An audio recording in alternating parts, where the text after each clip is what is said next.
కలకత్తా ఈ నగరంలో ఎక్కడ చూసినా కాళికా అమ్మోరు దేవాలయాలే కనిపిస్తాయి. బెంగాలీలు కాళీమాతను శక్తి స్వరూపిణిగా అత్యంత భక్తి శ్రద్ధలతో పూజిస్తారు. దుర్గాదేవి రూపాల్లో ఒకటైన కాళీమాతను దుష్ట శక్తులకు సంహరించే భక్తులను కాపాడిందని నమ్ముతారు.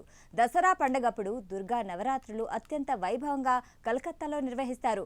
వీధి వీధిన మండపాలను ఏర్పాటు చేసి అమ్మోరుకు ప్రత్యేక పూజలు చేస్తారు. ఇక దుర్గా పూజ తర్వాత వచ్చే కాళీ పూజ ఇంకా చాలా మహత్తరంగా ఉంటుంది. ఇది దీపావళి సమయంలో వస్తుంది. కాళీ పూజను చీకటిపై వెలుగు విజయానికి, అంతర్గత శక్తి పునరుద్ధరణకు గుర్తుగా జరుపుకుంటారు కలకత్తా వాసులు. అయితే కలకత్తాలో ఓ స్వయంభూ కాళీమాత ఆలయంలో అమ్మోరు భక్తులతో ఫోన్లో మాట్లాడుతోంది. ఆ ఫోన్ పూజారి ఎప్పటికప్పుడు ఛార్జింగ్ పెట్టడంతో పాటు రీఛార్జ్ కూడా చేస్తారు. అంతేకాదు ఆమె చేతికి స్మార్ట్ వాచ్ కూడా ఉంటుంది. ఇదేంటి నిజమా అని ఆశ్చర్యపోతున్నారా? అయితే బెంగాల్లో పెద్దమ్మ తల్లిగా కొలిచే కాళికామాత గురించి తెలుసుకోవాల్సిందే. అమ్మవారి మణికట్టుకు స్మార్ట్ వాచ్, అమ్మవారి భుజానికి వేలాడుతున్న వ్యానిటీ బ్యాగ్లో ఆండ్రాయిడ్ మొబైల్ ఫోన్ సెట్ ఉంటుంది. ఆ దేవాలయంలోని కాళికామాత ప్రతి ఏడాది తన మొబైల్ సెట్ను మారుస్తుంది. గతంలో ఆమె రియల్మీ ఫోన్ ఉపయోగిస్తూ ఇప్పుడు శాంసంగ్ OnePlus స్మార్ట్ ఫోన్ని ఉపయోగిస్తుంది. మొబైల్ సెట్లో 5G మైక్రో సిమ్ ఉంది.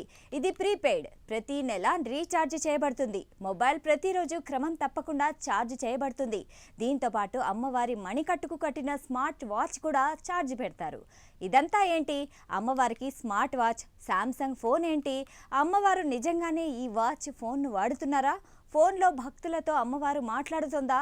ఇలా అనేక అనుమానాలు వస్తున్నాయా? అయితే బెంగాల్లోని బుర్ద్వాన్లోని బిర్హతాలో ఉన్న కాళీమాత విగ్రహాన్ని చూస్తే అర్థమవుతుంది. ఇదొక స్వయంభూ ఆలయం. చాలా మంది చెబుతున్న దాని ప్రకారం జీటీ రోడ్డుపై తారు పొరను వేస్తున్నప్పుడు బంకా నది ఒడ్డున ఉన్న ఈ ప్రాంతం అడవితో చుట్టుముట్టబడింది. భూమిని కొలుస్తున్నప్పుడు కార్మికులు దేవత బలిపీఠాన్ని కనుగొన్నారు. అయితే అదే సమయంలో మలేరియా లేదా అంటువ్యాధి వ్యాప్తి చెందిన సందర్భంలో ఉపశమనం పొందడానికి కాళీ పూజ నిర్వహిస్తారని చెబుతారు.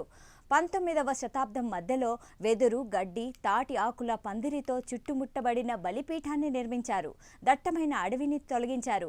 ఈ సమయంలో దక్షిణ దామోదర్ ప్రాంతానికి చెందిన ఘోషల్ కుటుంబం దేవత పూజలో నిమగ్నమై ఆలయాన్ని అభివృద్ధి చేసింది. కాలక్రమేణా వెదురు, గడ్డి, తాటి ఆకు ఆశ్రమాలు కాస్త పక్కా నిర్మాణాలుగా మారాయి.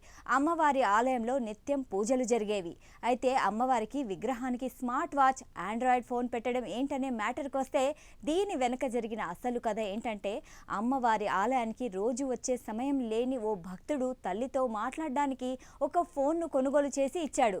దీనికంటే ముందు మరొక భక్తుడు కాళీమాతకు రియల్మీ సెట్ను ఇచ్చాడు. అసలు అమ్మవారు నిజంగా ఫోన్లో మాట్లాడుతోందా? ఎప్పుడు? అర్ధరాత్ర? ఆలయం మూసివేసిన తర్వాతనా అన్న సందేహాలకు ఆ ఆలయ పూజారి సమాధానమిస్తూ అంతా నమ్మకమని అంటున్నారు. భక్తుల నమ్మకాన్ని గౌరవించాలని, తాను మాత్రం అమ్మోరు దగ్గరున్న ఫోన్కు రీఛార్జ్ చేస్తానని, తాను ఫోన్ రింగ్ అయితే సమాధానం చెప్పనని, అదేవిధంగా ఫోన్ ఆఫ్ కాకుండా చూసుకుంటానని అన్నారు. అయితే ఈ బలిపీఠం అవిభక్త బుర్ద్వాన్ జిల్లాలోని పురాతన దేవాలయంలో ఒకటి. ఈ ఆలయం ఎప్పుడు స్థాపించబడిందో తెలియకపోయినా పురాతన కాలం నుంచి ఇక్కడ కొలువైన కాళీమాతను భక్తులు పూజిస్తున్నారు. దేవతను దక్కత్కలి అని కూడా పిలిచేవారని పురాణాలు చెబుతున్నాయి. ఇక కోరిన కోరికలు తీర్చే పెద్దమ్మ తల్లిగా ఈ అమ్మోరు చాలా ప్రసిద్ధి చెందింది.